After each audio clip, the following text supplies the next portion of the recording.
2020년도 민주주의 법학연구회 봄 정기학술 대회이고요. 일단 오늘 행사 취지와 이런 부분에 대해서 올해 회장을 맡고 계신 최정학 방송대 교수님께서 개회사를 해주시겠습니다. 부탁드리겠습니다.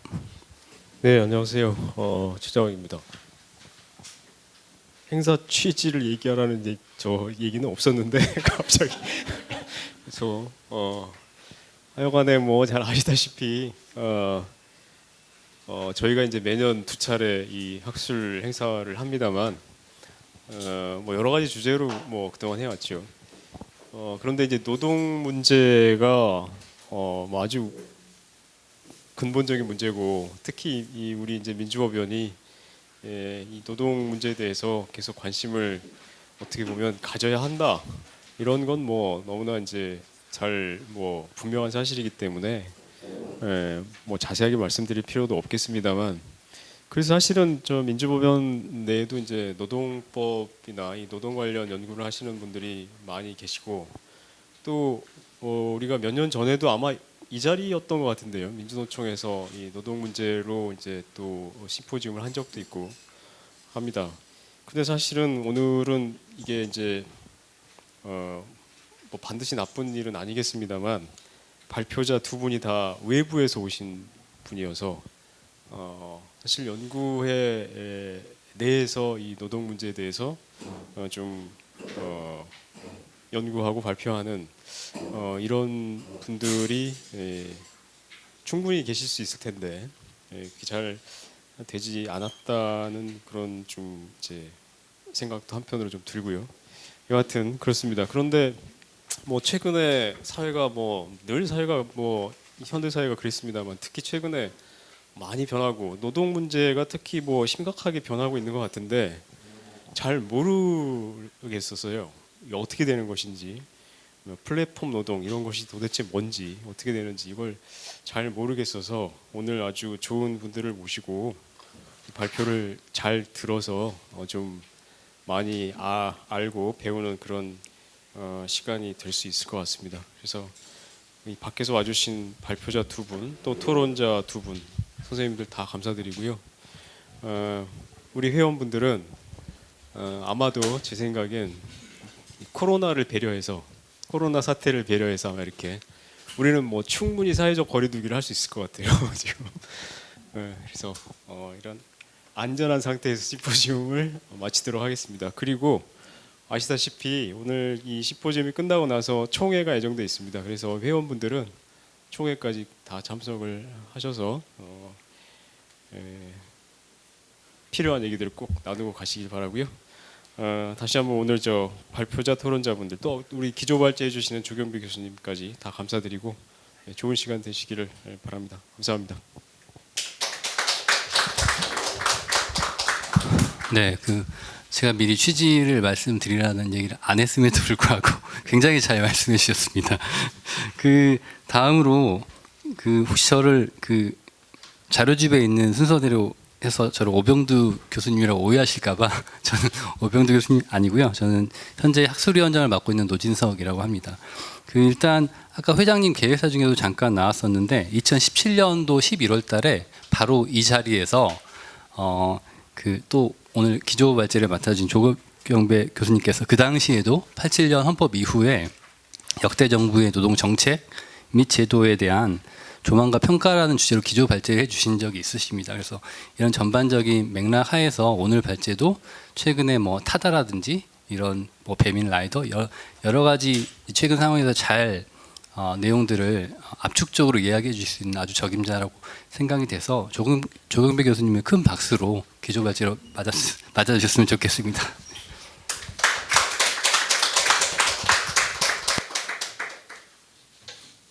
사회자가 크게 오해를 하고 계신데요. 저 도대체 이 열차표 끊으려고 직장이 지방이라 핸드폰을 샀고요. 도대체 이 4차 산업혁명하고는 거리가 먼데요. 타다, 뭐 카카오 택시 할 줄 몰라서 타본 적이 없어요.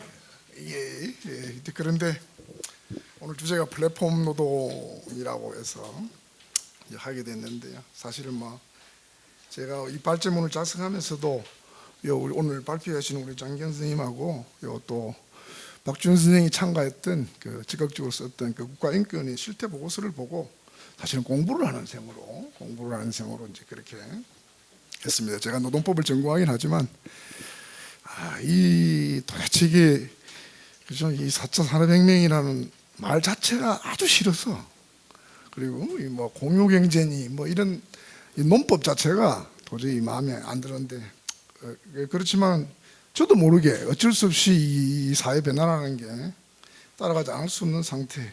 그게 바로 코로나 때문에 지금 모든 대학 강의가 화상 강의로 진행되고 있어가지고, 처음에 한 2주간 그 연기한다 그럴 때, 계약을 연기한다 그럴 때는 잘 됐다 해가지고 나중에 중간고사 때고 기말고사 때 시험 안 보고 보강하겠다 그렇게 써냈다가 학교로부터 퇴짜를 맞고 그래 어쩔 수 없이 이제 화상 강의를 하게 돼가지고 아주 이것저것 뭘 배워야 될 게 너무 많아가지고 참 어지럽습니다. 어쩐데 뭐 그래서 제가 이제 깨달은 게 있어요. 화상 강의를 통해서도 이 교수가 보통 학생들을 통제하는 방법은 이 시선의 권력이잖아요. 그죠? 우리가 이거 뭐 학생들을 막 인조죠. 학생들에게 뭐 위압을 가할 수도 없는 일이고 또 함부로 말을 할 수도 없는 일이고 이 오로지 시선의 권력으로 제압해 왔는데 이 화상 강의는 그게 안 되는 거예요. 이게. 학생을 통제할 수 있는 방법이 없겠다. 큰일 났네. 그랬는데 아니더라고요. 이게 요새 줌을 이용한 온라인 강의가 학생들이 들고 남 다 통제가 가능하고요. 수시로 채팅을 걸어가지고 있는지 확인하고요. 그래서 플랫폼 경제라는 게 이런 거구나. 그렇지? 노동자를 충분히 통제할 수 있구나 이게. 그리고 또 학생들은 시험이라는 게 있잖아요. 시험이란 결과물을 통해서 통제가 가능하구나. 그래서 제가 공부를 하면서 그래서 이 전통적인 그 자본에 의한 노동의 지배라고 하는 것이 꼭 그렇게 현장에서 직접적인 그 지휘 명령만으로 꼭 달성될 수 있는 건 아니구나. 충분히 가능하구나. 이제 그걸 저도 사실 느꼈어요. 저도 느끼면서 그래서 오늘 뭐 발제는 사실은 뭐 주로 저희들이야 뭐 주로 책상머리에 앉아서 공부하는 사람들이야 공허한 논의가 되지 않을까 좀 걱정은 했는데 마침 이 발표하신 두 분 다 현장 활동가시고 또 이분에 잘 아시는 분들이라서 제가 좀 안심을 합니다. 그래서 뭐 제가 발제문을 쭉 써놨는데요.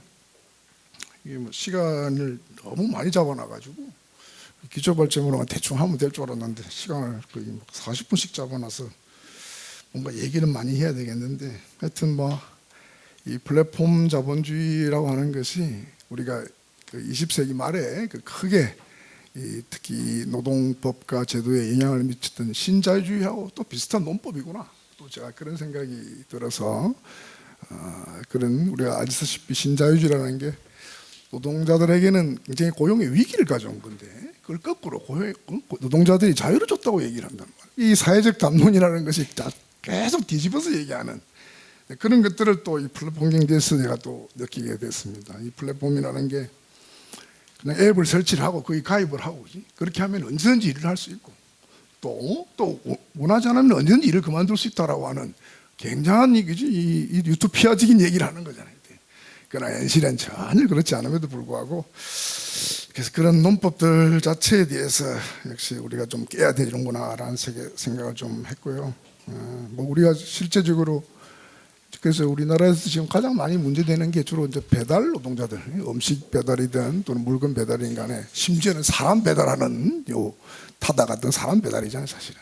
그런 배달 노동자들의 굉장히 그러한 이 플랫폼 이 기술을 이용한 그런 노동을 이용하는 경우가 많이 있죠. 그래서 이게 저 분야가 그렇게 훨씬 짓기 쉽구나. 왜? 단순 노동이니까. 사실은 단순 노동이 있기 때문에 우리가 뭐 플랫폼 기술 뭐 하면 막 대단한 것처럼 생각하지만 그게 현대과학 기술의 아주 성공이라고 생각하지만 실제 거기서 일하는 사람들의 제공하는 노동이라고 하는 것은 그렇지 않다는 거지. 그렇지 않고 되게 단순 노동이고 그만큼 통제가 가능하다는 거지. 쉽고 가능하기 때문에 그래서 이 분야에 이 플랫폼 노동이라는 것이 적극적으로 확산되는구나 뭐 그런 느낌을 제가 갖습니다. 실제 뭐 여러분 다 아시겠지만 우리가 나는 직접 마주치는 게 이용하지 않다 보니까 그죠? 매달 이 대학에 그 배달해 오는 그 아저씨들 있잖아요. 그냥 응? 물건을 층을 다 눌러놔요. 이렇게 쫙 1층부터. 그래놓고 순식간에 왔다 갔다 하는 거예요. 이게. 예, 안 그러면 다른 사람이 같이 이용을 하면은 시간이 부족하면은 그만큼 벌이가 줄어드니까. 그래서 그걸 가만히 쳐다보고 있으면서 야, 저렇게 바쁘게 살아야 되나라고 하는. 거기에 이제 그래서 우리 학생들한테도 항상 강의하면서도 저렇게 하지 않으면 살아갈 수가 없다라고 하는. 이게 결국 성과급 체제라는 거잖아요. 성과. 한 건당 돈을 받기 때문에 그렇게 뛰지 않을 수 없는 거예요. 그래서 노동시간의 규제라고 하는 노동법의 그 기본적인 그 중요한 양대축이 있잖아요. 임금체, 적절한 임금을 보장하고 또 노동시간을 규제한다고 하는. 사람이 하루에 자기 먹고 살아가는데 필요한 시간만 노동을 하고 나머지는 자유로운 시간을 가져야 되는 게 정상인데 그걸 달성할 수 없다는 거죠. 결국은 이 시간을 통제하는 노동법에 대항하여 시간을 통제하지 못하게 이 성과급 체계를 가지고 철저하게 통제하는구나 라는 그런 느낌을 제가 받습니다. 그래서 이제 그렇게 하다 보니까 성과급 체제를 하니까 성과급 체제라는 것 자체가 사실은 노동자의 자율성을 강제할 수밖에 없잖아요. 우리 잘 아시겠지만은 성과급이라는 것 자체가 이 시간급에 변형된 행태란 말이에요. 변형된 행태인데 그 성과라는 이유로 즉 자기가 열심히 일하면 많이 벌고 열심히 일 안 하면 적게 번다라고 하는 그 잘못된 사람 착각을 주는 거예요. 그래서 이 배달 노동자들이 마치 자유로운 사업자인 것처럼 이렇게 이제 겉으로 보이게 되는 거죠. 겉으로 외형적으로 보이게 되는 그런 모습들이 우리가 이제 그래서 이 플랫폼 노동이 가지고 있는 그 본질적인 그 성격 자체가 그런 거다. 그래서 저는 두 가지 점에서 하나는 그런 이 정보 기술을 갖다 IT 기술을 활용해 가지고 노동을 통제하는 것. 그러니까 최소한의 통제만으로도 노동 통제가 가능하다는 점 하나하고, 그 다음에 하나가 이제 이런 성과급 체계를 통한 통제가 충분히 가능하다는 거죠. 충분히 가능하기 때문에 그러니까 결국 직접적인 통제가 필요가 없는 거죠. 그래서 비대면적인 형태로 요새 하도 이 유행하는 말이어가지고 그죠. 우리도 학생들을 상대로 이 비대면적 강의를 하잖아요, 그지? 이 비대면적이란 말은 그래서 직접적으로 지휘 명령하지 않아도 통제가 가능하다라고 하는 그 자체가 이 결국 플랫폼 노동의 본질이 아닌가 그렇게 생각됩니다. 그렇지만 이제 우리 노동법과 제도는 특히 노동법과 제도를 비롯해서 뭐 사회보장법이나 이 모두가 다 기본적으로는 그런 어떤 위계와 종속이라고 하는 그것을 기본적인 개념으로 삼고 있거든요. 그래서 종속적인 상태에서 일을 해야 노동자고, 그래야 노동법적 보호를 받고, 모두가 이제 이런 논리를 가지고 있는데, 그러한 그 종속의 본질이 결국은 지휘 명령이라고 하는 거기다 이제 초점을 두다 보니까 현실에서는 이제 지휘 명령이 필요 없는데도 지휘 명령을 가장 보호의 기본적인 개념으로 삼고 있기 때문에 보호로부터 배제되는 그런 현상들이 빚어지는 거다라는 생각이 들고요. 그래서 사실은 이 법률가들의 계산법이라는 저도 법을 공부하지만 갈수록 어려워지잖아요, 그죠? 갈수록 어려워지고 특히 노동자냐 아니냐를 판단하는 그 기준이라고 하는 것이 얼마나 복잡한지, 그죠? 복잡하고 그러니 사실은 제가 듣기로는 이 판사들도 있잖아요. 판사들도 도대체 어떻게 판단할지 몰랐어요. 그지? 뭐 판단 지표 한 8개, 9개를 놓고 동그라미를 쳐가면서 한다고 그러더라고요. 요거 해당하고 요거 이런 식으로. 그만큼 복잡한 이 법률적 계산법이 동원되니까 그 말은 거꾸로 말하면 그만큼 법적 안정성이 결여되어 있다는 뜻이고, 또 법적 안정성이 결여되어 있다는 것은 결국 법을 적용하고 집행하는 사람의 자의가 들어갈 수밖에 없다는 거죠. 이제 그런 현상이 실제로. 그런데 노동자들의 입장에서는 노동자로 받느냐 못 받느냐가 사실 생존이 걸린 거잖아요. 이제 그럼에도 불구하고 우리 법적 규율이라는 것은 사실은 거기에 전혀 따라가지 못하는 그러한 현실에 여기에다 이제 플랫폼 노동이 더 기름을 부은 그런 게 아닌가 그런 생각이 듭니다. 그래서 지금 현재 그래서 이제 이러한 플랫폼 노동이라는 게 우리 한국만의 문제는 아니고 전 세계적으로 이제 문제가 되고 있으니까 뭐 여러분들 얘기 많이 들어봤죠, 그죠? 뭐 우리 뭐 우버 사건, 우버 택시 사건 같은 거는 뭐 전 세계적으로 문제가 되고 있는 이제 그런 것들이어서 그래서 이제 그것을 뭔가 어쨌든 플랫폼 노동에 종사한 사람들에게 어떤 그 사회법적인 그 지위를 뭔가 부여해야 된다라고 하는 그 자체에 대해서는 어느 정도 이제 공감이 있는 것 같은데요. 이제 그걸 그럼 어떤 식으로 할 거냐라고 하는 이제 그런 것들이 이제 논란의 대상이 되고 있습니다. 그래서 이제 우리나라 같은 경우는 이제 특수고용 노동이라고 그래가지고 그 연장선상에서 이제 플랫폼 노동이 이제 논의되기 시작을 했는데요. 사실 특수고용 노동이라는 것 자체가 이미 2000년대 후반부터 그죠 계속 되어 왔던 것들이고요. 근데 이제 우리 입법 형식을 가만히 들여다 보면은 이게 도대체 뭔 얘기인가라고 알 수가 없을 정도로 이 법 규정이나 이 형식들이 이상하게 돼 있어요. 이상해. 그래서 지금 현행법상으로는 그나마 이제 법적인 보호를 받을 수 있는 게 이제 산재보험 정도의 이제 이걸 이제 고용보험으로 뭐 확대해가자 이제 이런 논의들도 있는데 어쨌든 산재보험에 이제 이 그 플랫폼 노동을 포함시켜서 그 산재로부터 보호를 받을 수 있는 뭔가 그 길이 이제 조금은 열린 셈인데 근데 이 산재법의 규정 형식이 묘하게 되어 있어요. 이게 산재법의 규정 형식이 근로기준법상의 근로자로 인정되면 그 다음에 산재법상의 보호자는 당연히 인정되는 거예요. 근데 거꾸로 그러면 근로자성의 근로자성을 판단하는 기준에서는 또 산재법의 적용을 받느냐가 중요한 요소이고 거꾸로 또 산재법은 근로기준법상의 근로자이야 보호를 받고 이렇게 돼 있단 말이에요. 이렇게 이게 서로 순환논법이죠, 그죠? 근로기준법상 보호를 받아야 산재법상 보호를 받을 수 있고 산재법상 보호를 받을 수 있는 사람은 근로기준법 이런 식의 이상한 논법이 돼 있는 데다가 거기에 아주 치명적인 단어가 하나 들어가 있는데 물론 나중에 이제 이 구체적인 대응 방안을 발표하신 분들이 뭐 얘기하실 거겠지만은 그 규정 자체가 그렇게 돼 있어요. 그 근로기준법이 적용되지 아니하여라고 돼 있어요. 근로기준법이 적용되지 아니하여 다음 이런 요소를 갖추면은 산재법상 특수고용 노동자에 해당한다는 식으로 이렇게 돼 있단 말이에요. 근로기준법이 적용되지 아니하여니까 결국 거꾸로 말하면 산재법상 적용 대상이 되면 근로기준법상 근로자는 아니라는 얘기지. 이렇게 이제 해석될 수 있는 그런 여지가 이제 발생하는 거죠. 그래서 이런 방식은 이 노동자들의 지위를 근로기준법상 노동자, 노동조합법상 노동자, 뭐 산재법상 노동자 이렇게 하나하나 이렇게 분리해가지고 각각 별개의 범주를 만들어 놓고 거기에 요건을 만들어 놓으면 어떤 경우나 다 발생할 수 있는 문제죠 이게. 그러니까 근로기준법상 근로자는 가장 엄격하게. 그 다음에 노동조합법상 근로자는 조금 넓게, 사회보장법상 근로자 좀 더 넓게 이런 식으로 이제 규정하는 방식인데, 근데 현실적으로는 거꾸로 작동을 해결 해서 그래서 이런 식의 그 지금 현재 보호 방안들이 다른 나라에서도 지금 막 있습니다. 이렇게 해서 뭐 그 이제 그래서 지금 큰 흐름은 이제 세 가지인데요. 근로기준법 적용을 받는 근로기준법상의 이 종속성 판단 기준을 넓게 해가지고 쉽게 말하면 많은 사람들이 근로자의 범죄에 들어오게 하자라는 그런 흐름이 하나 있고, 그 다음에 이제 하나는 이제 종속적인 자영인 뭔가 근로자하고 유사한데 뭔가 종속적인 자영이라는 범주를 하나 만들어 가지고 거기에 대해서 별도의 보호를 하자라는 주장이 하나 있고, 그 다음에는 아예 그런 거 따지지 말고 고용관계가 있느냐 없느냐 따지지 말고 모든 사람에게 어떤 그 사회법상의 그 보장을 하자, 이제 이런 주장들이 세 가지가 있습니다. 뭐 제가 보기에는 아까 얘기했던 것처럼 우리나라 지금 산재법상의 그 특수형대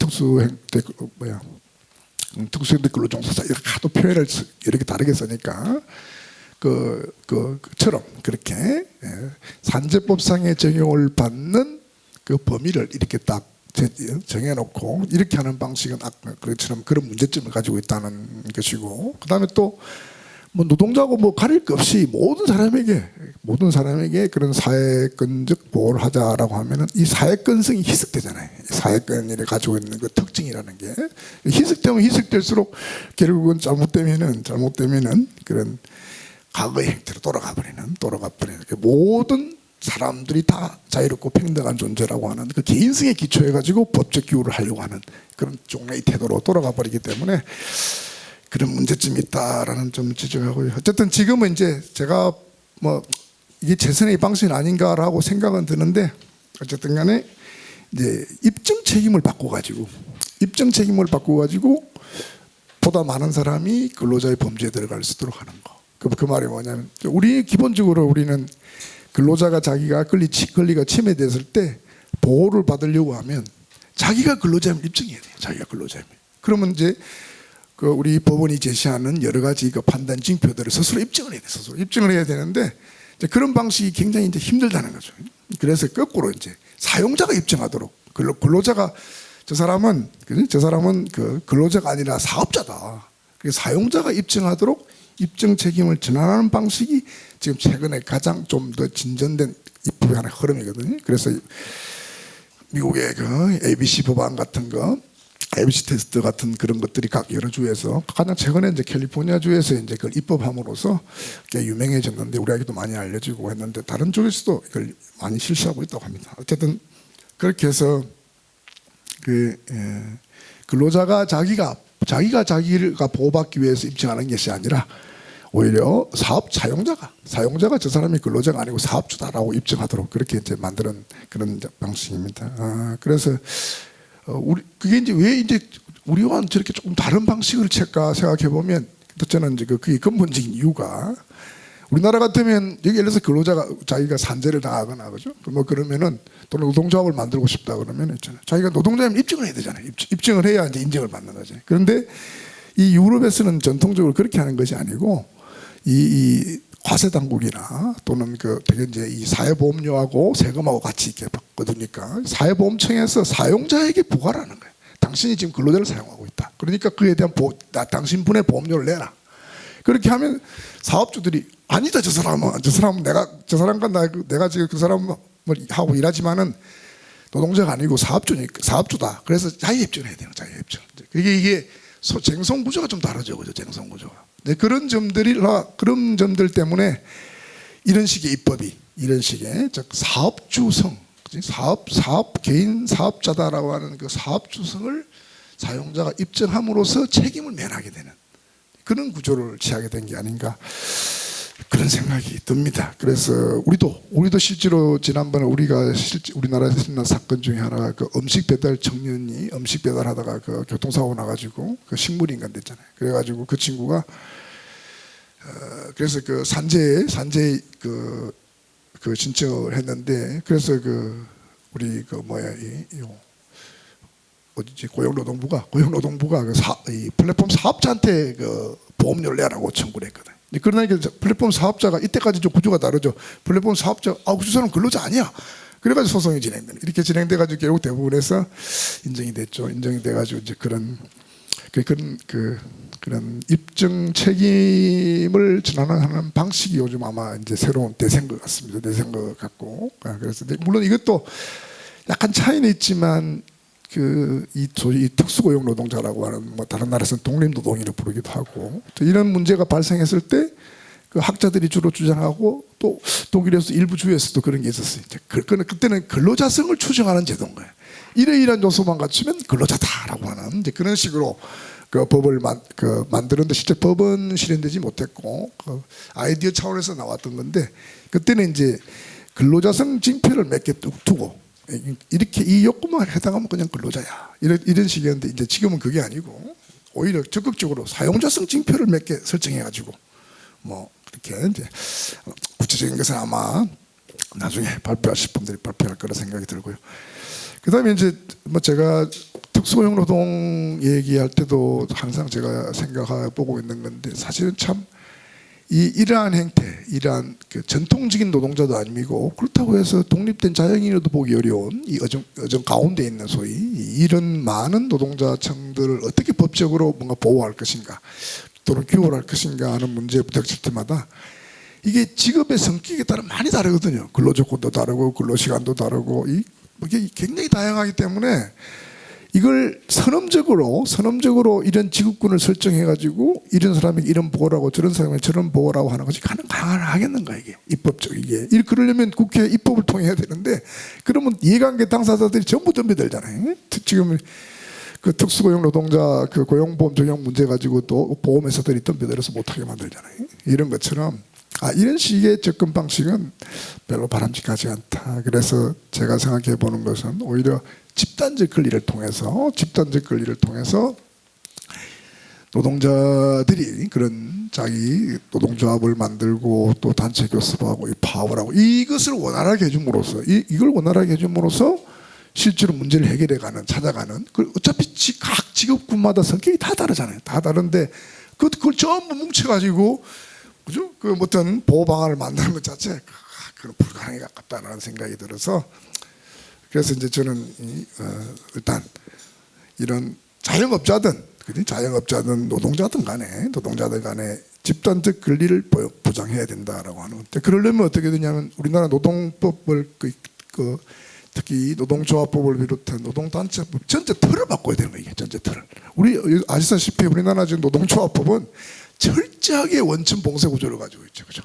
근로자로 인정받아야만이 노동조합을 설립할 수 있고 또 그래야만 또 사용자를 상대로 해야만이 직접적인 사용자를 상대로 해야만이 단체 교섭을 인정하고 또 그것이 결렬됐다만이 파업을 할 수 있고 이게 전부 그런 구조로 되어 있단 말이에요. 그래서 이 구조를 깨지 않고서는 어떤 경우는 힘들다. 그래서 제 생각에는 그런 거예요. 파업권을 가장 먼저 보장해야 된다. 파업권을. 아니 누가 노동자들이 무슨 할 일이 없어가지고 그죠? 파업을 하겠느냐. 이 가장 기본적인 게 파업권이다. 파업권이고 거기에 맞춰서 노동자들이 누구와 교섭을 원한다.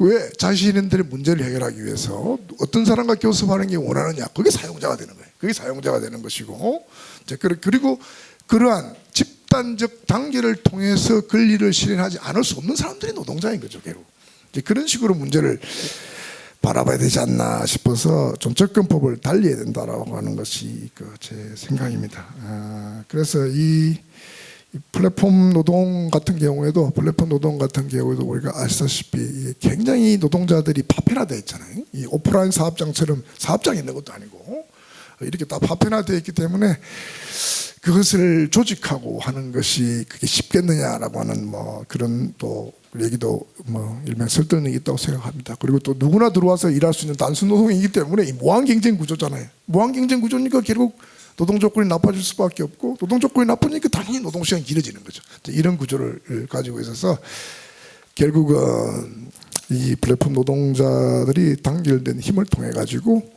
문제를 하나씩 해결해 나가야 되고 또 그러려면은 우리나라 기본적인 노동단체법의 그 구조 틀을 좀 바꿔야 된다. 좀 바꿔야 되는 게 아니라 아주 바꿔야 된다라고 하는 그런 생각을 갖고 있습니다.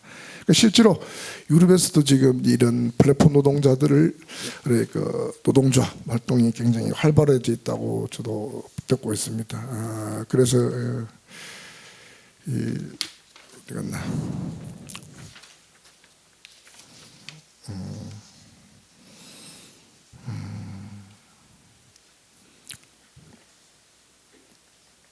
그렇죠.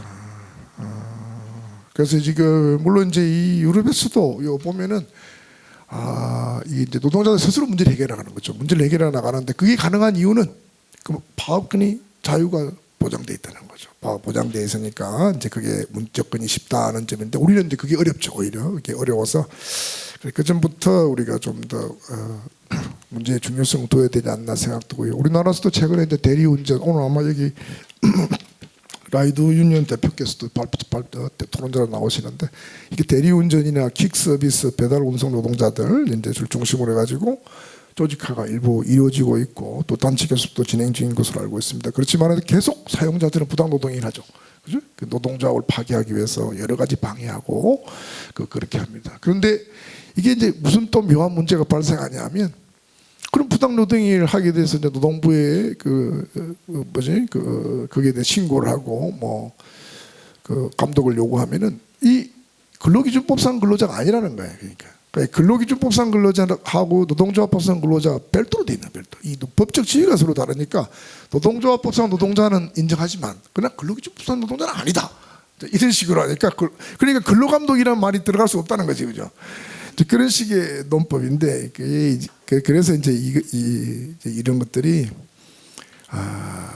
결국은 보면은 그래서 노동조합법상의 그 법적 지위와 그 근로기준법상의 법적 지위 불일치를 해결하는 것이 굉장히 중요한 문제라는 거죠. 중요한 문제. 그래서 노동조합이 예를 들어서 단체 교섭을 해서 단체 협약을 체결했는데 그 단체 협약은 단체 협약은 그 근로계약에 우선하는 거잖아요. 그러니까 근로계약과의 서로 직접적 연계로 돼 있다. 연계하도록 되어 있는데, 그러니까 이 플랫폼 노동자들이 노동조합법상 노동자로 인정이 돼서 단체 협약을 체결해도 그거는 우리 노동조합법상의 단체 협약 근로계약하고는 아무 상관이 없으니까, 근로자가 아니니까, 아니라고 보니까 지금 실제로 아니라 본단 말이에요. 그러니까 그런 규범적 효력이 인정되지 않는다라고 하는 논리를 또 제기한단 말이에요. 그래서 그거는 사실은 법률가들은 있잖아요. 내가 보기에는 그 말이 안 되는 얘기예요. 노동조합법상 단체, 그지? 노동조합법의 그 규범적 효력이라고 하는 그 자체가 물론 법률의 규정에서 인정된 것이긴 하지만 그건 기본적으로 역사적으로 그렇게 노동자들이 압력을 가해서 형성된 거거든요. 그러니까 자연스럽게 만들어진 거예요. 나중에 국가가 성인한 것이지. 근데 그걸 가지고 그 기본적 효력이 인정되지 안 된다는 식의 논법은 이상한 논법이고 설사 그러니까 이런 그 근로기준법상의 근로자로 인정이 안 되어서 그들이 체결한 계약이 근로계약이 아니더라도 근로계약과 유사한 것을 해석하면 되는 거잖아요. 그 유추해석이라는 기술을 왜 안 써요, 그죠? 그럴 때는 얼마든지 가능한 얘기들이 사실은 가능한 얘기인데도 그게 굉장히 큰 문제가 있는 것처럼 그렇게 이해하는 것은 맞지 않다라는 제가 생각이 들어서 제가 좀 언급을 했고요. 또 실제로도 또 그런 문제, 그걸 꼭 근로기준법상의 그 근로계약하고 또 노동조합법상의 단체협약을 그죠? 이게 서로 간에 반드시 합치해야 된다라고 할 필요는 없는 거거든요. 그렇게 할 필요는 없기 때문에 그러면 결국 근로기준상 근로자와 노동조합 똑같아야 되는 얘기잖아요. 그렇게 하면 다시 어떻게 돼요? 다시 또 노동조합을 만들 수 있는 근로자 범위를 또 줄여야 되는 거잖아요. 이렇게 발목을 잡는 그런 현상이 빚어지기 때문에 법의 해석이라는 게 그런 식으로 이루어지면 안 되는 거라고 저는 생각하거든요. 그래서 기본적으로 이제 그런 것들 때문에 그래서 이제 그 근로기준법상의 노동자들의 지위를 이렇게 각 법 분야별로 이게 쪼개서 나눠서 한다는 것 자체가 가능한 한 합치도록 해석하고 그렇게 해야 돼서 개방적으로 열어놔야 되는 것이지 그걸 이게 되면 저게 안 되고 저게 되면 이게 안 되고 이런 식의 법적 제도를 만드는 것은 나는 별 실효성이 없다. 그 생각이 들어서 좀 강조해 봤고요. 그 다음에 이제 우리가 알다시피 제가 플랫폼 노동하고 가만히 생각해 보면서 보니까 도대체 그러면 누가 사용자냐는 거지. 플랫폼 사업자가 사용자냐? 아니면 플랫폼을 이용하는 사람이 사용자냐? 그래? 이제 그런 문제가 발생하잖아요. 그런데 가만히 보면 플랫폼을 이용하는 사람은 그게 사업주일 수도 있고 또 그냥 개인 고객일 수도 있잖아요. 근데 문제는 지금 그런 플랫폼이라고 하는 그 기술을 이용해서 사업을 하는 최근에 나왔던 그 배달앱 문제 있잖아요. 배달앱 음식점 주인들하고 수수료 인상 때문에 막 싸웠잖아요.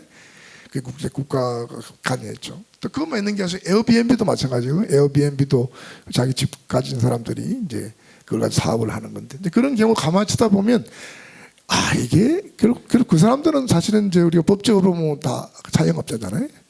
자영업자인데 음식점 주인이라든가 그냥 혼자서 음식하는 자영업자들은 결국 그러한 종속관계라고 하는 것이 경제적 종속관계라고 하는 것이 비단 노동자뿐만이 아니고 개인 자영업을 하더라도 얼마든지 발생할 수 있는 것이고 그래서 일본 같은 경우에는 그 편의점주 있잖아요. 편의점 점주도 사실은 노동조합 만들 수 있거든요. 만들어도 실제로 단체 교섭도 해요.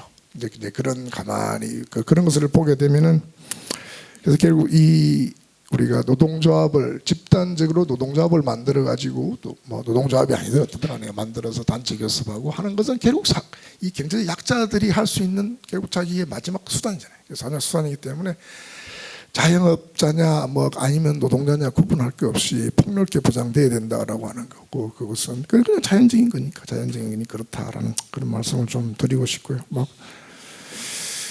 제가 두서없이 얘기를 했는데요. 어쨌든 중요한 것은 그런 우리 노동법에서 가장 기초하게 되는 종속관계라고 개념, 이 종속관계라는 개념 자체는 결국은 어떤 사람이 개인의 그 사람이 하고 있는 자기 노동을 제공해서 먹고 살고 있는데 그 노동의 제공을 통해서 개인 사업을 하는 게 아니라는 거예요. 남에게 노동을 제공하는 것이지 자기가 그래서 자기 사업을 하는 게 아니라는 거죠. 그래서 이 사업자로서의 독립성이 있느냐 없느냐가 제일 중요한 기준이 돼야 되지. 그게 아니라 무슨 업무 수행에서 어느 자율성이 있다고 해서 노동자가 아니다. 그런 식으로 표현할 수는 없는 것이다라고 하는 그런 얘기를 제가 하면서요. 그래서 생각해 보면 이 뭔가 우리가 민법에서 말한 일의 완성, 일을 완성해가 주는 그걸 뭐 도급이라 부르죠. 또 그다음에 그 상품을, 그지? 상품을 이 제공하는 것이 아니고 그 제공한 것이라 자기 노무 일하는 거, 노무 그 자체를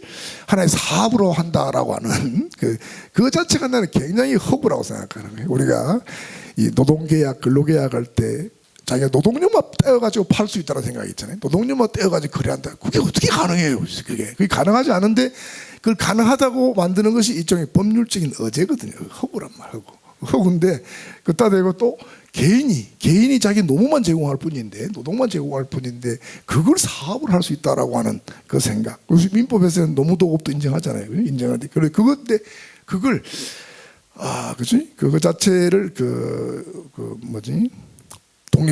독립되면 사업을 할 수 있다는 거 자체가 난 틀렸다라고 생각하는데, 우리가 보통 노동법 가르칠 때 도급 위임하고 노동하고 이게 가르칠 때 쓰는 게 주로 많이 인용하는 게 변호사 이런 사람들은 그죠? 자기가 또 종속되지 않고 독립적으로 일하고 있고 이렇게 하니까 그 사람들은 노동자가 아니고 노동법 보호가 필요 없다 이렇게 얘기하는데, 내가 보기엔 웃기는 얘기거든요.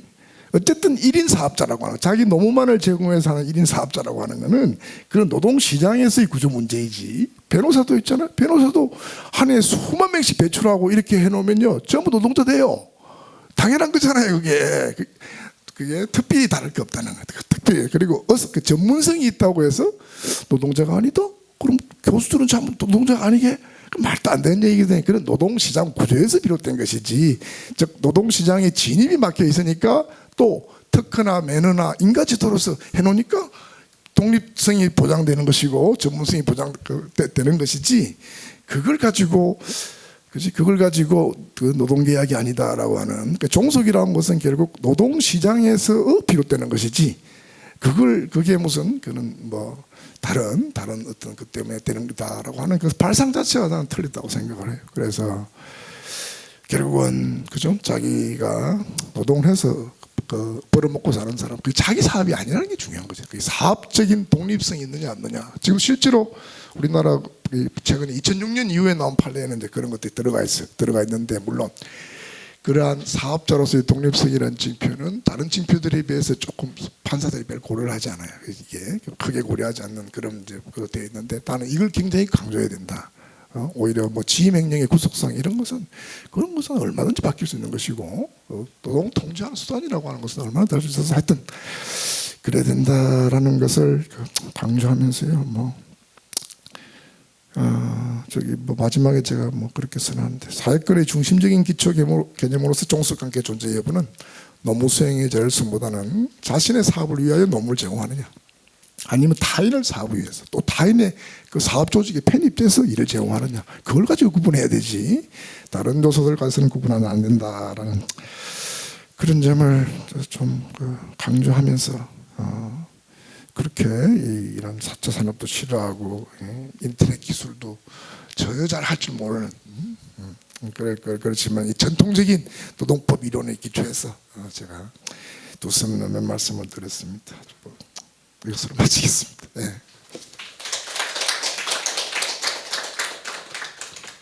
먼저 발제는 전국 불안정 노동 철폐 연대부설 노동권 연구소장 장비영 나오셨습니다. 예.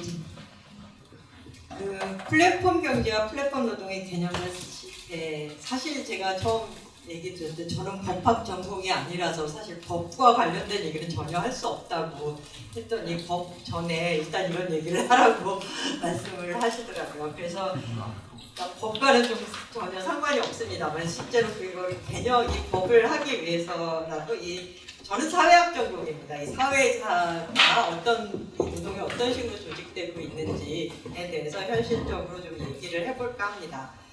여기서 실태조사 앞에 부분은 좀 제가 다시 쓴 거고요. 개념을 좀 명확히 법 전공하신 분이라서 약간 사회학적 개념을 말씀을 드려야 될 것 같아서 앞에 부분은 다시 쓴 거고, 뒤에 부분의 실태 부분은 국가인권위원회 조사에서 조사 용역, 국가인권의 용역을 받아서 저희가 실태 조사를 했던 것 중에 일부입니다. 우선 보면은 이 플랫폼 노동이라는 말이 아까 참 뜨거운 핫 이슈인데 사실 이게 숫자가 특별히 다수다라고 얘기를 할 수는 없을 것 같아요. 그 고용정보원에서 발표한 규모 추정은 한 50만 명이고 2% 정도에 해당하는 거죠. 전체 취업자의. 그럼에도 불구하고 사실 이처럼 플랫폼 노동이 주목받는 이유가 있다고 생각을 하는데 그것이 이제 플랫폼 노동이라는 형태가 우리 시대 노동의 경향성을 대표하는 어떤 상징적 지점이라고 생각을 합니다. 그 두 가지가 뭐냐면은 하나는 한 가지 경향은 이 노동의 불안정화 경향이라고 할 수가 있겠죠. 이 노동 불안정화 경향의 정점이라는 것이고, 그 비정규직 2000년대부터 비정규직 문제라는 게 많이 떠오르기 시작을 했었죠. 그때 비정규직이라고 한도 정규직이 아니라는 잔여의 의미일 뿐이지 사실 형태는 되게 많이 다양한데 뭐 초기에 문제가 됐던 것은 기간제 비정규직이었습니다. 계약직이라는 거 보통 그게 90% 정도가 나왔었죠. 기간제였었던 거고, 그리고 2006년 비정규직법도 여기에 초점을 맞추고 있었고, 그런데 사실 그 다음으로 문제가 되는 게 이제 간접고용이라든지 특수고용이라든지 이런 방식으로 나아가는 것이고, 플랫폼 노동까지 나아가는 것이 가장 그 최정점이다라고 얘기할 수 있을 것 같습니다. 플랫폼 노동자도 사실 개인 사업자로 분류되고 되지만 사실 자기 할 사업할 여지가 없이 노동만을 제공한다는 점에서 특수고용의 일종이고, 그래서 뭐 때로는 디지털 특수고용이다 이렇게 얘기를 하기도 하죠. 이제 사회적으로는 특수고용을 쓰지만 법적으로는 뭐죠? 특수 형태 특수 형태 근로종사자인가요? 어쨌든 그냥 저희 특수고용이라고 쓰겠습니다. 그렇게 특수고용 디지털 특수고용이라고 하지만 사실 흔히 특수고용이라고 간주되었던 처음에 특수고용이라고 간주되었던 그것보다 더 불안정한 형태라는 거죠. 예를 들어서 처음에 특수고용이라는 거는 뭐 보험 설계사라든지 학습지 교사라든지 골프장 캐디라든지 이런 게 논의가 되면서 기업의 일을 하지만 그 기업과 근로계약이 아닌 상태를 맺은 그런 경우를 얘기를 합니다만은 플랫폼 노동자는 사용자하고 1대1 대응이 되기가 어렵다라는 거죠. 사용자랑 1대1 대응이 어렵고 매우 일시적인 개별 여기저기 배달하시는 박정훈 위원장님도 나오셨지만 매번 일을 할 때는 그 일을 시키는 그 음식점 사장이 그 사용자가 되겠죠. 사용자라고 얘기해요. 그러면 뭐 5분마다 사용자가 바뀌는 셈이 될 테고 되는 걸 거고, 그게 아니라 플랫폼이 사용자다 이렇게 얘기를 하더라도 플랫폼을 여러 개 쓰는 경우도 있습니다. 박정훈 위원장님 하나만 하시죠. 그런데 대리운전이나 뭐 이런 데는 플랫폼 굉장히 여러 개를 보통을 많이 쓰시는 분들도 많고, 그렇기 때문에 그래도 이 플랫폼을 사용자로 간주하더라도 1대1 대응이 되지 않는 경우가 되게 많다라는 거죠. 그래서 훨씬 더 우리가 전통적으로 얘기했던 특수고용보다도 더 전속성이 약하고, 그래서 개별 작업 시간 짧고 다음 일거리가 있으란 보장도 없고 누가 사용자일 특정하기도 쉽지 않은 그런 지점에서 플랫폼 노동은 현재 노동 불안정화의 가장 극단적인 지점이라고 말할 수 있을 것 같습니다. 다시 말해서 이제 플랫폼 노동은 갑자기 출현한 노동 형태, 뭔가 기술 혁신이 일어나서 딱 생겨난 그런 게 아니라 이미 수십 년간 진행되어 온 노동 불안정화가 이제 계속되어 온 하나의 추세의 정점에 있다라고 얘기를 할 수가 있는 것이죠. 그래서 이 기술 변화가 물론 이제 4차 산업혁명이니 뭐 이런 소리도 많이 있지만 이 기술 변화가 물론 촉진시키기는 했습니다. 그런데 그 기술 변화가 단순히 플랫폼 노동이나 새로운 형태를 만들어낸 것은 아니라는 거죠. 현대 기술이라는 게 내부 노동의 내부 노동 시장을 형성하는 것을 외부화하는 방향으로 바꾼 것이 사실은 현대 기술이기도 합니다. 이전 시대에 보통 내부 노동 시장이 형성되고 확장된 이유로 세 가지를 얘기를 하죠. 거래 비용과 기업 특수적 숙련, 노동조합 뭐 이렇게 얘기하는데, 현대 기술로 이 내부 노동 시장의 세 가지 장점을 다 제거해 버릴 수가 있게 되겠죠. 거래 비용을 제로에 가깝게 만들었고, 이제 기술 표준화를 통해서 기업 특수적 숙련이 필요 없게 만들었고 이렇게 그래서 노동자를 고용하지 않고도 사용할 수 있음으로써 이제 예전에 이전 시대의 전일적인 고용 관계를 기반으로 수립된 노동법을 회피할 수 있게 되었다라는 것입니다. 그래서 웹에서 플랫폼이 일감을 중개하는 거 역할을 한다라고 한다면 그거는 뭐 꼭 디지털 시대에 있었던 게 아니라 그 이전부터도 있었던 것이고 플랫폼 노동의 그 직종 자체도 새로 생긴 게 아니 무슨 갑자기 새로 생긴 그런 거는 별로 없습니다. 다 예전부터 있었던 것입니다. 그런데 이 플랫폼이 디지털 플랫폼으로 인해서 즉 기술의 발전으로 인해서 굉장히 전국적으로 개별적으로 모집하고 관리하는 거래 비용을 거의 0에 가깝게 만들 수 있게 됐고 기술 표준화에 대해서 굉장히 많은 업무로까지 확장하는 것을 가능해졌다라고 얘기할 수 있습니다. 그래서 이 노동 불안정화 추세와 이런 노동 외부화를 촉진시키는 현대 기술이 얽히는 그것을 대표하는 것이 플랫폼 노동이고 이런 방식으로 더 많이 확산되지 않을까라는 사실 어떤 노동의 미래를 보여준다는 점에서 이 플랫폼 노동이 이제 굉장히 관심을 받고 있는 것 같다라는 생각이 듭니다. 노사정위에서도 디지털 기술과 노동의 미래위원회에서 플랫폼 노동을 다루고 있지 않습니까? 거기서 그렇게 얘기하듯이 노동의 미래일 모습일 수도 있다라는 것이죠. 플랫폼 노동의 개념을 먼저 얘기를 해야 될 것 같은데 사실은 뭐 종종 다른 용어랑 혼용되어 써 있기 있습니다. 아까 그 공유경제 말씀해 주시면서 공유경제라는 말 진짜 싫다라고 말씀을 하셨는데 저도 4차 산업혁명 내지 공유경제라는 말을 싫습니다. 왜냐하면 4차 산업혁명 아까도 말했듯이 이 4차 산업혁명으로 플랫폼 노동이 갑자기 등장한 게 아니라 계속 노동을 외부화하는 기술적인 사회적인 그런 경향의 하나로의 정점으로서 플랫폼 노동이 나타난 거지 뭔가 혁명적으로 나타난 게 아니거든요. 그래서 연장성산에 있다는 것이고 공유경제라는 말은 이제 더 이상 쓰면 안 된다고 생각을 합니다. 이거 공유경제라는 것은 원래 처음 사용되던 맥락이 완전히 다른 건데 왜 이걸 갖다 붙이는지 모르겠다. 이거 이제 이렇게 상업화된 플랫폼 경제활동을 공유경제라고 부르는 건 더 이상 적합하지 않다고 생각을 합니다. 그 외에도 뭐 디지털 경제라든지 또는 디지털 노동, 주문형 경제, 주문형 노동, 뭐 긴경제, 긴노동, 뭐 크라우드 경제, 크라우드 노동 이런 얘기들을 하는데 이런 것은 이제 플랫폼 노동의 각각의 중요한 측면들을 이제 특히 이제 주목하는 지점에 따라서 여러 가지로 부를 수 있다고 생각을 합니다.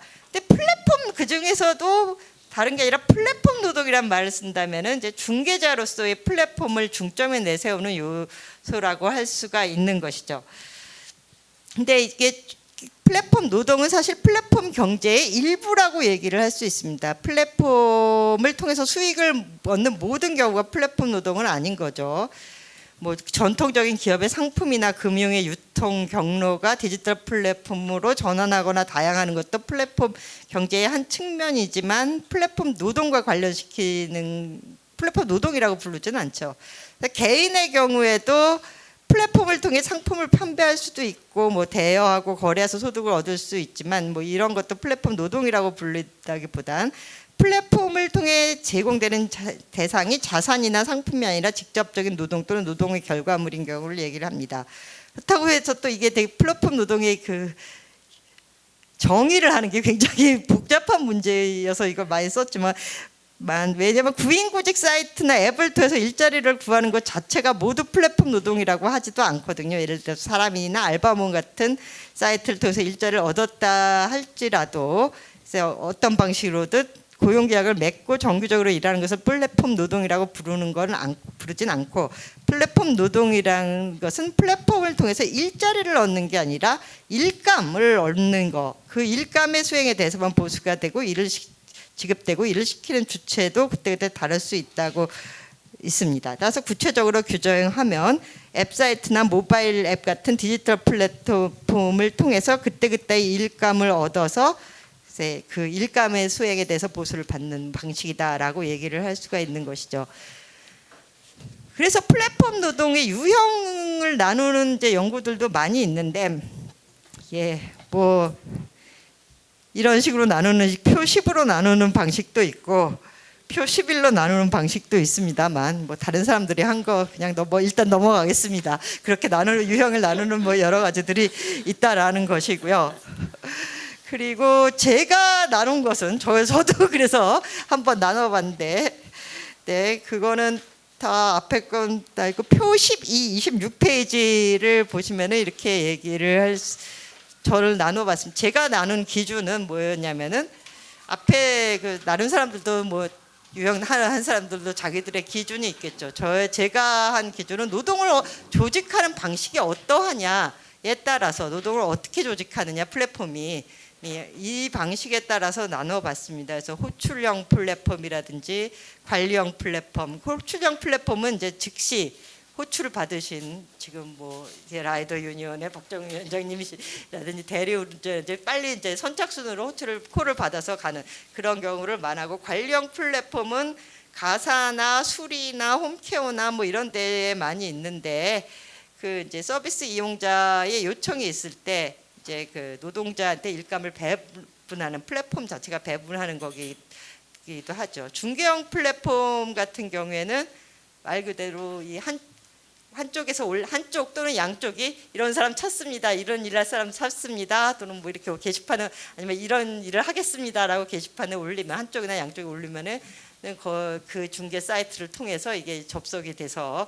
하는 그런 경우를 얘기하는 거고, 뭐 요새 청소년들의 가장 큰 꿈이 유튜버 크리에이터라는데, 유튜버라든지 웹소설이라든지 이런 것들의 플랫폼도 있고요. 미세 작업 플랫폼도 있습니다. 이제 서비스 이용자의 아주 미세 작업이라는 거, 아주 단순한 작업들, 뭐 설문제 응답을 해준다든지 댓글을 달아준다든지 이런 거 있죠. 아니면 사진을 찍어서 올려준다든지 이런 간단한 미세 작업 플랫폼들이 있습니다.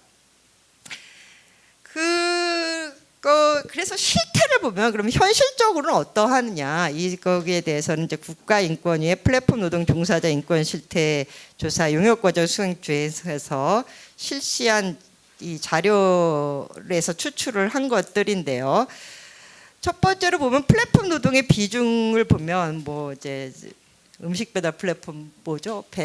이게 뭐였는지 기억이 안 나는데, 자기 꿈을 추구하는 중에 잠깐 일하면서 돈을 버는 거라든지, 쿠팡 플렉서도 막 그런 식으로 투잡을 할 수 있는 돈벌이로 간주되는 그런 것이고, 뭐 유튜브나 웹소설은 워낙 대박을 낼 수 있지만 일단 취미로 시작하는 뭐 이런 걸로 생각을 하게 하는 그렇게 얘기를 하게 합니다. 즉 플랫폼 노동이 정해진 기간 동안 줄곧 하는 일이 아니라 간헐적으로 하는 경우가 가능하기 때문에 실제로 부업이나 취미로 하는 경우도 있긴 있죠. 그리고 이제 외국 보호소에서 그래서 플랫폼 노동자들이 얼마인지를 찾기가 어렵다. 이거 취미로 하는 사람과 아닌 사람을 이거 구별을 어떻게 하냐. 이것도 되게 어렵다라는 얘기를 많이 합니다. 근데 실제 겸업 비율을 보면은 저희 조사에서는 6대4 정도로 6대4 정도로, 그러니까 전업이 6, 이제 부업으로 하는 경우가 한 4 정도로 얘기를 하고 있습니다. 그런데도 불구하고 이제 소득, 플랫폼 노동으로 버는 소득이 개인과 가계의 소득에서 차지하는 비중으로 보면은 플랫폼 노동이 버는 소득이 굉장히 이제 4분의 4 전체 개인 소득의 4분의 3을 차지했다는 거죠. 그러니까 다른 일을 겸업하고 있더라도 다른 일에 돈이 안 되니까 사실은 플랫폼 노동을 한다는 것입니다. 겸업을 하더라도 돈이 다른 일로 충분히 벌면 왜 이걸 또 하겠어요. 그래서 단순히 부업으로 하는 사람도 겸업을 한다고 하는 사람들도 상당히 플랫폼 노동에 대한 의존도가 높다는 것이고, 특히 이제 40대 이상의 경우에는 전적으로 이 플랫폼 노동으로 전업 비율도 되게 높고 전적으로 이걸로 이제 가족을 부양하고 있는 이런 상태다라고 얘기를 할 수가 있습니다. 그다음에 두 번째의 그 플랫폼 노동의 굉장히 특징 중에 하나인데, 플랫폼 노동의 특징이라는 것은 그 플랫폼에 의해서 노동자 간 경쟁이 극적으로 증가한다는 점에서도 점이죠. 이제 플랫폼은 진입 장벽이 없이 그냥 바로 들어갈 수 있는 그런 상황이란 겁니다. 이게 저희가 저 국가인권위에서 토론할 때 경총에서 나오신 분이 있었는데 경총에서 나오신 분이 이게 꼭 나쁜 거냐, 진입장벽이 없으니까 아무 인맥도 없고 아무 뭐것도 없는 청년들이 다 이제 일을 쉽게 할 수 있는 거 얼마나 좋은 일이냐라고 그렇게 얘기를 하더라고요. 그래서 뭐 그것도 뭐 맞는 말이긴 하네라는 생각은 솔직히 들기는 했습니다만, 더 문제의 진입장벽이 없을 뿐만 아니라 더 문제는 걸 경쟁을 굉장히 가시어 눈에 보이게 한다라는 거죠. 눈에 보이게 한다는 거죠. 예를 들면 그 호출력 플랫폼에서는 막 정말 0.5초의 전쟁 아닙니까? 대리운전이든 뭐 음식 배달로 0.5초에 먼저 찍는 사람이 있는 것인 거고. 그래서 그 대리운전 협동조합 기사님, 저기 협동조합 사무국장님께서 말씀하신 게, 협동조합에서 같은 일 하는 사람끼리 서로 알고 얘기도 할 수 있게 근처에 있는 대리기사들끼리 서로 표시되게 이렇게 만들었더니 이게 유대감을, 연대감을 느끼는 게 아니라 공포를 느낀다. 이렇게 많은 사람들이 경쟁을 하고 있구나라는 거, 그런 얘기를 하는 거죠. 그래서 사실 이런 경쟁의 격화라든지 가시화, 눈에 보이게 경쟁 자체가 눈에 보이게 된다는 것 자체가 는 굉장히 소득이 떨어지게 되는 효과를 갖게 만들 수밖에 없습니다. 우리가 보통 내부 노동 시장이 사회학에서 쓴, 노동사회학에서 쓰는 개념이긴 합니다만, 내부 노동 시장이니 외부 노동 시장이니 이런 얘기를 할 때 내부 노동 시장은 이제 정규직을 얘기하는 거고, 내부 노동 시장은 어느 정도 이제 외부와의 경쟁에서 차단이 되고 일단 진입을 하면, 진입 장벽을 넘어서면 다 차단이 되고, 외부 노동 시장에서는 서로 경쟁을 한다. 뭐 이렇게 이제 사회학에서 사회학에서는 얘기를 하지만, 그건 이론적인 개념이지 진짜 노동자들이 막 달려가서 경쟁을 하고 이런 건 아니거든요. 근데 플랫폼에서는 이제 진짜로 그게 눈에 보이는, 한 게시판에 이렇게 다 보이게 되는 이런 이제 가시화적인 효과가 나타난다라는 거죠. 그렇기 때문에 굉장히 보수가 그렇게 진입 장벽도 없고 경쟁이 이렇게 막 정말 눈에 보이고 공포스럽게 하는 게 눈에 보이는 이론적인, 더 이상 이론적인 개념이 아니라 눈에 보이는 것으로 바뀌었을 때 이게 계속 이제 단가가 떨어지게 되는 효과를 갖는데, 최저임금이라는 게 사실 노동자들끼리의 경쟁이 너무 붙어갖고 너무 떨어지는 걸 막는 기제 아닙니까? 근데 최저임금도 적용이 안 되는 게 플랫폼 노동이라는 거죠. 경쟁은 가장 가셔야되는데 굉장히 모순적인 그러한 상황이라는 것이죠. 세 번째로 말씀드릴 거는, 플랫폼 노동은 이제 보통 자유로운 노동 시간 뭐 이렇게 장점이라고 얘기를 해보고, 조사 결과에서도 보면은 뭐 자유로운 게 좋다 뭐 이런 얘기들이 많이 있습니다. 사실 저희 조사뿐만 아니라 다른 데 조사들도 에서도 많이 있는데, 이런 장점을 제한하는 것으로 보이는 점들도 사실 적지 않습니다. 일하는 시간을 자유롭게 선택할 수 있다는 게 노동 시간이 적다는 뜻은 아니고, 사실 임금도 주 5일 월 8시간, 이게 노동 이제 법정 근로 시간이라면 이거보다 더 일하면 더 일하지, 더 적게 일하지는 않는다는 거죠. 플랫폼 노동자도.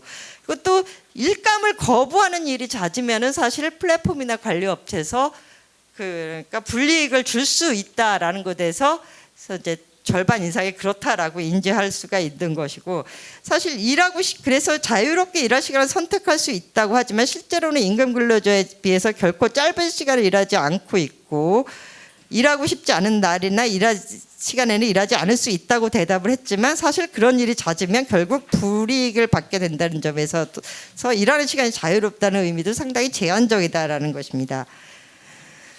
또 그 비가시화된 노동 시간이라고 얘기하는 거, 노동 시간이 사실 숨겨진 것이 있는 거죠. 그래서 제가 이 조사를 하면서 온갖 앱에, 라이더 유니언 앱에도 오픈에 채팅방에도 들어가 있고 온갖 앱에 들어가 있는데, 맨날 올라오는 얘기가 왜 이렇게 콜이 없죠? 막 그래서 채팅하고 있는 거죠. 그래서 그거를 채팅을 하고 있는 건데, 네, 그거를 뭐 이렇게 대기하는 시간은 사실 작업적인 것은 아닌데 노동 시간이 아니라고 할 수도 없죠. 이건 고용관계였으면 당연히 노동 시간에 이런 대기 시간은 들어가는 겁니다. 그런데 여기서는 이제 돈으로 이어지지 않는 거죠. 이런 대기 시간은. 물론 이제 이런 대기 시간까지 포함해서 어느 정도 노동 시장에서의 그게 보수가 결정된다고 할 수 있겠지만, 개별 노동자로서 말을 하자면 진짜로 이게 이제 이 대기 시간이 노동 유급으로 이어질 수 있는지 없는지라는 보장은 없다라는 거죠. 그러니까 진짜 극단적으로 말해서 정말 계속 호출을 못 잡고 그러면은 거리에서 8, 9시간 했는데 몇천 원 벌고 이럴 수도 있다라는 거죠. 이론적으로는 가능한. 그런 식으로 그렇고 사실 이제 호출이 뜨는 순간 즉시 반응해야 하는 호출형 노동자, 호출형 플랫폼보다는 덜하더라도 이 중개형에서도 끊임없이 계속 자기가 일거리가 들어왔나 아닌가를 계속 확인을 해야 된다라는 거죠. 그래서 이제 뭐 실제 이거 확인하는 시간은 얼마 안 걸리지만 정말 새벽에도 알림이 울리고 밤에도 알림이 울리고 그래서 진짜 24시간 신경 쓸 수밖에 없다, 이런 이제 면접 얘기도 있는 것이기도 합니다. 그리고 다섯 번째로 이 감시를 굉장히 투명하게 하는데, 아까도 개조 발세도 말씀하셨듯이 플랫폼이 직접 노동자에게 지시를 내리거나 통제를 하진 않고 이게 이제 중개할 뿐이다라고 주장하는 근거가 되지만, 이 일하는 과정은 다 감시돼서 데이터로 축적되는 것이죠. 그래서 이게 서비스 이용자의 평가에 기반하고 있지만 이제 그 평가를 거의 다 갖고 있고, 그 외에 여러 가지 이제 변수, 뭐 일감의 수락 거부율, 뭐 경력, 뭐 심지어는 응답 시간, 뭐 이런 것까지 다 이제 알고리즘에 의해서 결정되어 있고, 그것에 따라서 나중에 제재가 결정이 된다라는 것입니다. 근데 이제 이게 노동자들이 알지 못하는 사이에 제재가 이루어질 수도 있고, 사실 그 기준은 알고리즘에 의해서 결정되는 건데 그 기준은 그건 영업비밀이라서 정확히 알 수는 없어요. 대충 이럴 것이다라고 감은 잡을 수 있는데 정확히 어떤 것에 의해서 이렇게 되는지는 뭐 자기 알아서 하는 거죠. 저 쿠팡이츠에 이거 하면서 들러갈 때 지금도 또 왔어요. 쿠팡이츠 오늘은 몇천 원입니다라고 하고, 매일 뭐 오늘은 쿠팡 플렉서도 그런데 오늘은 뭐 날씨가 안 좋아서 이 지역은 몇천 원입니다. 이러면 맨날 오늘 나갈 수가 없어갖고 계속 받고 있는데 매일매일 뭐 이런 식의 뭘로 나오는지 모르지만 그런 식으로 알고리즘에 의해서 다 결정이 되는 거고, 잘 안 하는 사람은 나 이제 응답을 안 했으니까 좀 잘라줘야 되는데 왜 안 자르는지 모르겠어요. 잘릴 수도 있고, 이렇게 이제 하는 그런 이제 제재가라는 것이 있는 것이죠. 그리고 또 보호의 부재라는 것은 이제 고객과의 그 분쟁이 있을 시에 굉장히 그걸 보호하는 장치가 전혀 없다라는 거죠. 산재도 마찬가지인 거이고, 그거를 그 플랫폼사에서 일부러 안 하는 경향도 있습니다. 왜냐하면 내가 그러니까 나는 그냥 중개만 해줄 뿐이다라는 그 포지션을 고수하기 위해서 이것을 이제 중재하는 절차들을 거의 없는 그런 경우들이 많다라는 것이고, 실제로 그런 것들이 이제 조사 결과에서도 드러나고 있습니다. 그래서 가장 이제 얘기하고 싶은 것은 노동권 문제인 거죠. 그래서 제일 이제 이게 법적으로 잘 해결을 해주셨으면 하는 마음인데, 두 가지 문제에서 그렇습니다. 하나는 노동시간 측정인데 문제인데요. 아까 숨겨진 노동시간도 많다고 했는데, 저희가 이 설문조사를 했는데 미싱, 그러니까 이거를 처리할 수 없는 응답이 제일 많았던 게 노동시간이었어요. 그래서 이거는 이제 확 줄어들었죠. 왜 답을 어떻게 해서 뭐 때에 따라 다르다. 뭐라고 말할 수 없다. 뭐 이렇게 해서 다 써놨어요. 몇 시간 일하십니까? 이렇게 해서 몇 시간 이렇게 써줘야 되는데 잘 모른다. 그게 진짜 들쑥날쑥하다라는 거죠. 그리고 때에 따라서 뭐 많이 일할 때도 있고 적게 일할 때도 있고 뭐 이렇게 되는 경우에 플랫폼 이것을 노동시간을 측정하는 게 굉장히 어렵다라는 거, 자기도 잘 모른다라는 거죠. 한마디로 이 조사를 해봤더니. 그래서 기존의 법과 제도들은 노동과 사적 생활이 시공간적으로 분리되어 있음을 전제해서 하는데, 플랫폼 노동은 이러한 분리가 불명확하거나 불규칙하기 때문에 사실 노동시간을 측정하기가 어렵고, 근데 노동법의 기본적인 거는 최저임금부터 그야말로 다 노동시간에 기초하고 있는 거 아닙니까? 그러니까 이걸 노동법을 적용시키려고 할 때 굉장히 어려운 문제들이 발생하게 된다라는 점이죠. 그리고 두 번째는 아까도 말씀드렸듯이 사용자가 불명확하다는 문제.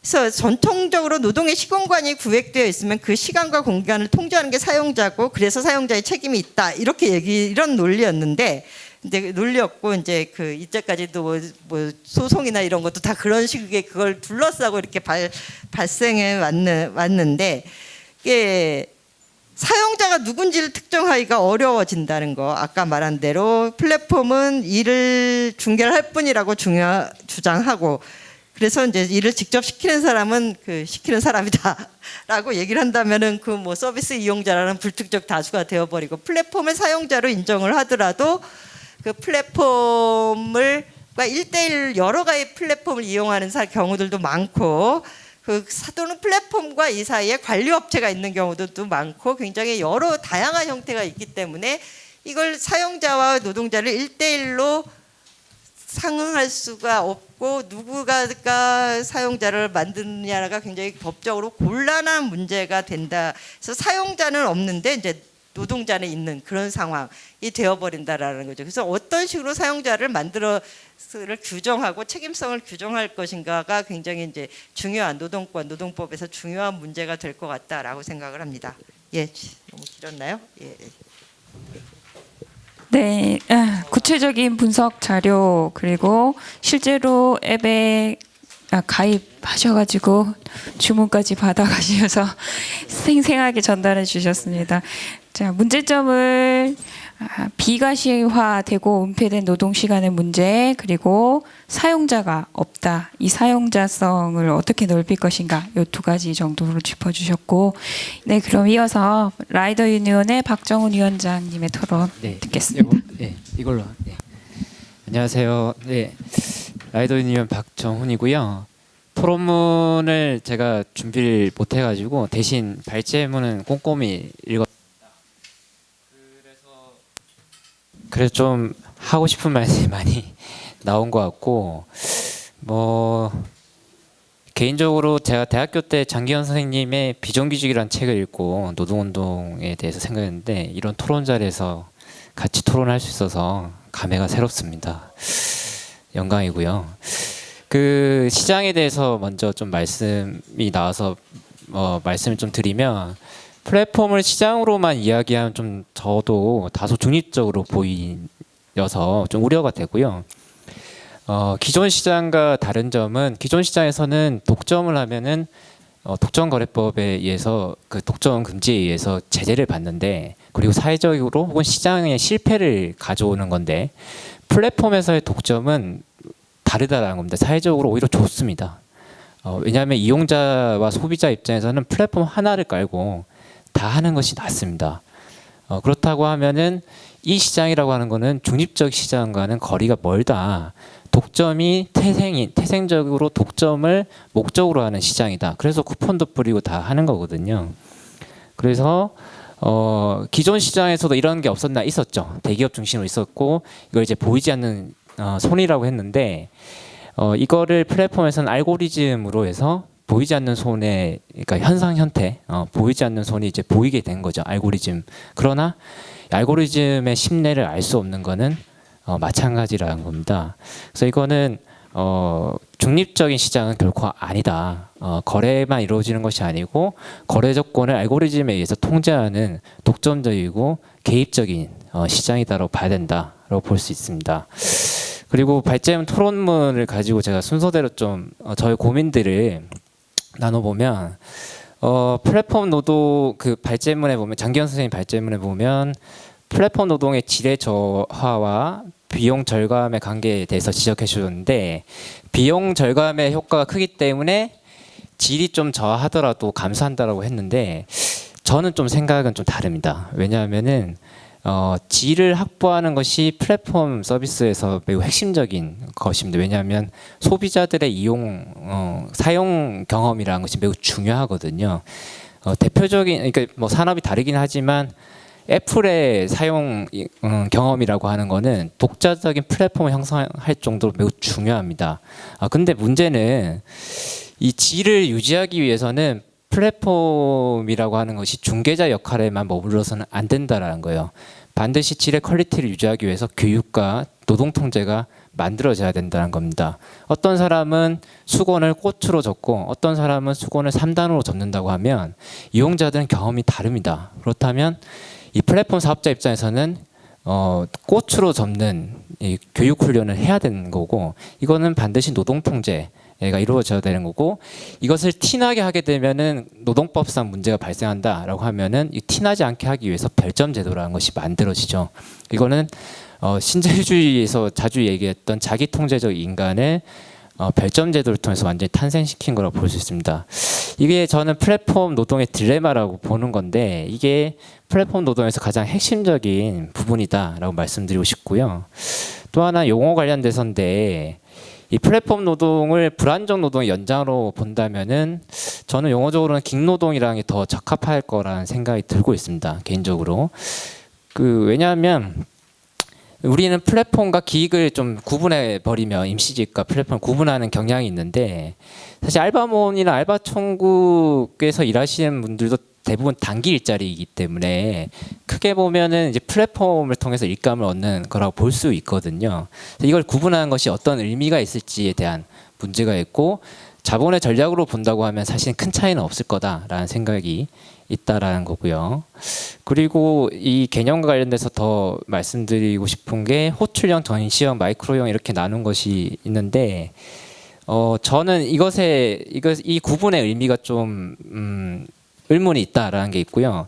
대부분은 호출형, 관리형, 마이크로형 이런 것들이 섞여 있다라고 봐야 된다고 생각합니다.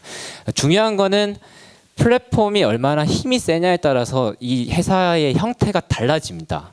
아마존이 처음부터 아마존이 아니었거든요. 독점적 힘이 세면 셀수록 자신의 산업 영역이라는 게 바뀌기 때문에 노동 역시도 혹은 노동 통제의 모습도 완전히 달라지게 됩니다. 그래서 이 산업에 의해서 노동이 통제된다고 한다고 하면은 유동적으로 변하는 사실은 플랫폼 산업이라고 하는 것이 여기가 다들 자기가 IT 기업이라고 주장을 하는데 실제 실물 산업까지 진출하지 않습니까? 구글 같은 경우는 자동차 산업까지 목표로 하는 것이기 때문에 이런 구분을 우리가 하는 것보다는 사실 권력을 통해서 어떻게 통제하는가에 더 중점을 해야 된다라는 생각이 있습니다.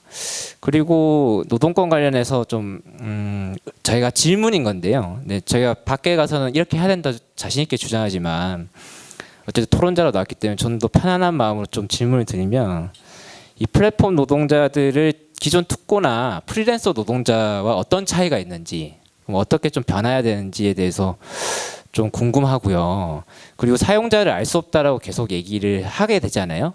근데 이 용어가 이 사용자에 대한 면죄부를 주는 역할은 아닌지에 대해서 매우 비판적으로 봐야 된다라는 겁니다. 저는 이건 매우 우려스러운 논의라고 생각하거든요. 이것과 연결돼서 말씀드리면 사용자를 명확히 할 수 없기 때문에 산재라든지 사대보험을 매기기 힘들다라고 하는데 사실은 이윤에 따라서 책임을 지게 하는 것이 자본주의 우리가 근대 국가에서 만들어낸 합의인 건데 그러면 이들은 고용하지 않지만 이윤을 얻기 때문에 조세 방식이라든지 예를 들어 산재비 같은 경우를 부가세에 넣는다든지 이런 논의들 물론 이렇게 얘기하면 국민적 저항에 있겠지만 사실은 비용은 똑같거든요. 어차피 산재 비용을 어쨌든 물건값에 전가시키는 것은 기업들이 할 거기 때문에 서비스 값이라든지 그러니까 사실은 그런 조세 방식으로 변화한다 이런 새로운 아이디어들이 좀 필요하지 않을까라는 생각도 드는 거고요. 그리고 노동법의 노동시간 문제도 사실 측정할 수 없다고 했지만 재량적 근로시간이라든지 간주 근로시간 이라든지 노동법 내에서도 이런 제도들이 있습니다. 그렇다고 하면은 이 노동법에 들어갈지 안 들어갈지 문제는 사실 측정의 문제라기보다는 권리와 권력의 문제 아닐까라는 의문들이 하나 있고요. 그다음에 진입장벽이 없는 것이 특징이라고 했는데 이것에 좀 의미를 좀 더 말씀드리고 싶은 게 진입장벽이 왜 없냐면 생산수단의 지급 의무가 없어요. 플랫폼 사업자들은 자기가 들고 오게 합니다. 오토바이 사게 하잖아요. 만약에 진입장벽이 있다고 한다면 오토바이를 내가 줘야 된다. 그러면 얼마나 소중하겠어요. 그러면 애들한테 안전교육을 하고 오토바이를 들여보낸단 말입니다. 근데 본인이 생산수단을 가지고 오기 때문에 진입장벽이 낮은 거고 근로기준법으로부터 근로계약서를 쓰거나 해고의 절차가 필요 없기 때문에 진입장벽이 낮다라고 볼 수 있다는 겁니다. 또 하나 좀 말씀드리고 싶은 게 진입장벽이 낮다고 했을 때 약간 계층적입니다. 그러니까 배달 노동자들의 배달 진입장벽이 낮다고 하잖아요.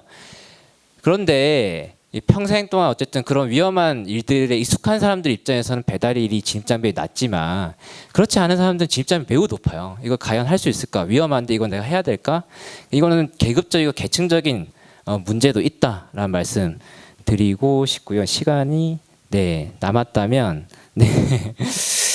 몇 가지 앞에 기조발제에서 좀 몇 가지 정정하고 싶은 사실들이 몇 개 있는데 산재 그 특수 형태 근로 종사자로 저희가 한재로 들어온 계기는 처음에 사고가 났을 때 근로복지공단에서는 배달 대행 그 노동자가 라이더가 노동자로 봤습니다. 그래서 승인을 바로 해줬어요. 근데 이 배달 대행사 플랫폼사가 아니라 동네 배달 대행사가 나는 구상권을 받기 싫어라고 해서 소송을 걸어서 그러면은 대법원까지 간 거예요 이게. 그럼 대법원이 어떤 그 조율을 했냐면 택배로 해가지고 특수형태 종사자로 놔둔 겁니다.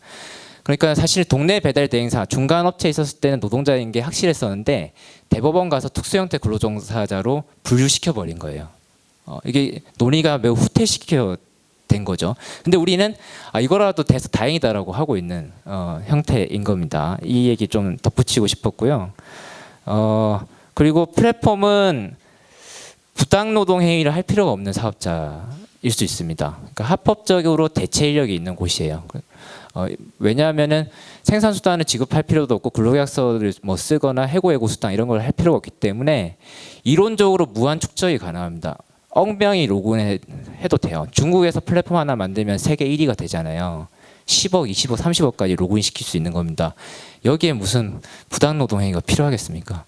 합법적으로 대체 인력을 투입하는데 여기에 대해서 대응할 방법이 별로 없다라는 것이 오히려 문제고, 그리고 배달 단가라든지 수수료를 마음대로 왔다 갔다 할 수 있기 때문에 애들 교섭을 앞두고 한 1,000원을 올려. 그러면 라이더들이 엄청 좋아할 수 있겠죠. 그리고 노조 활동을 해. 그럼 그때 갑자기 프로모션을 없애. 그러면 라이더들이 야 노조 때문에 프로모션 없어졌네. 이렇게 생각하게 되는 겁니다. 이렇게 본다고 하면 사실상 소비자처럼 이런 프로모션이나 쿠폰을 발행함으로써 노동 통제가 가능하기 때문에 이거에 대해서 정하기가 매우 힘든 상황이다라고 생각이 들고, 뭐 이 정도로 저의 고민이라든지 이야기들을 마치도록 하겠습니다. 네, 토론 잘 들었고 몇 가지 질문에 대해서 답변 듣겠습니다.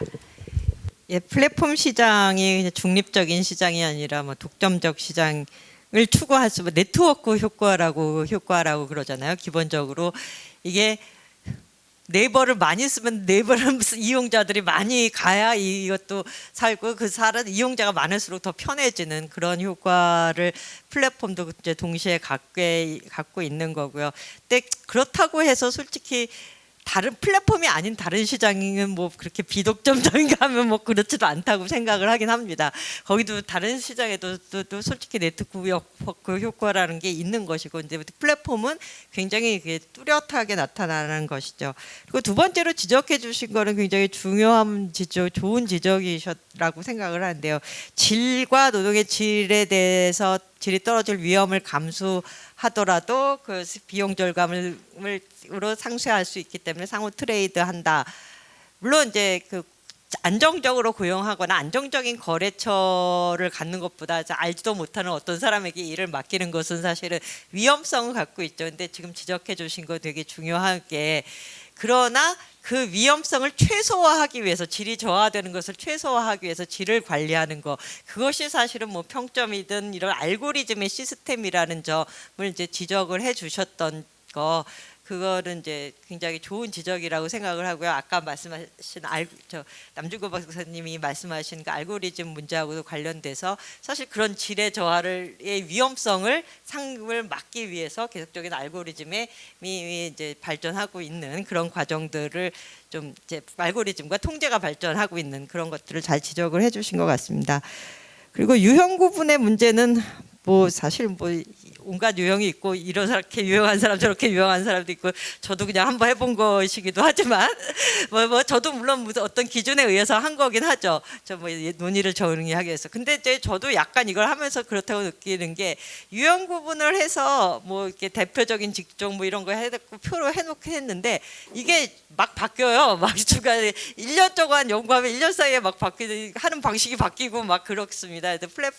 그래서 이 플랫폼의 유형이라는 것은 이것은 이제 계속 바뀔 수 있는 그런 상태인 거고, 있고 이제 같은 직종 내에서도 여러 개를 할 수 있고 어떤 사업 서비스로 하느냐라는 거로 굉장히 바뀔 수 있다는 거를 염두에 두셨으면 좋겠고, 다만 제가 이렇게 유형 구분을 하는 것은 플랫폼이 어디까지 역할을 하느냐 이거를 좀 보기 위해서 이제 이런 유형 구분을 했다라는 것이고요. 그다음에 네 번째로 말씀하신 게 이제 사용자 찾기. 이게 현장에서 되게 많이 들은 말인데 왜 우리 보고 사용자가 없다 그러냐, 사용자 있는데 네라고, 사용자 없는 노동이라고 얘기하지 말아라, 왜 사용자가 있는데, 분명히 사용자가 있는데 왜 없다고 그러느냐라고 얘기를 합니다. 예, 저도 뭐 거기에 동의를 하고요. 그런데 실제로 사용자를 찾는 게 근데 현실적으로 어려울 수도 있다. 그러니까 누구도 사용자라고 지금 얘기하지 않는 상황에서, 사용자라고 얘기하지 않는 상황에서 사용자라는 것을 어떻게 규정해야 되는가는 사실 논의를 해야 된다. 제가 사용자가 없다라고 주장하는 게 아니라, 물론 박정우 위원장님도 아시겠지만 사용자의 규정성을 어떻게 규정할 것인가를 얘기를 해야 된다라는 점에서 이제 사용자 얘기를 하는 거죠. 그래서 아주 현재의 그 노동법적 사용자의 좁은 의미로는 사실 이 사용 관계를 포착하기가 어렵다. 그렇기 때문에 사용자의 규정성을 되게 아까 말한 통제의 규정성이라든지 아니면은 뭐 그런 그 사용자의 규정성을 다시 만들어야 된다는, 더 넓혀야 된다는 그런 의미에서 이제 지금 현재의 좁은 의미의 사용자성이 아니라 더 넓은 의미의 사용자성을 규정을 해야 된다, 이런 의미에서 말하고 있는 거고요. 뭐 박정우 위원장님도 아실 거라고 생각합니다만, 그렇다고 사용자가 없다 이렇게 주장하는 것은 아닙니다. 예, 그만하라고 해서 일단 여기까지 답변을 하도록 하겠습니다. 네, 1분 마무리 드렸는데 제가 답변을 잘라서 죄송합니다. 자, 시간 관계상 1부 여기서 마치고 10분 후에 2부 시작하겠습니다. 고생하셨습니다.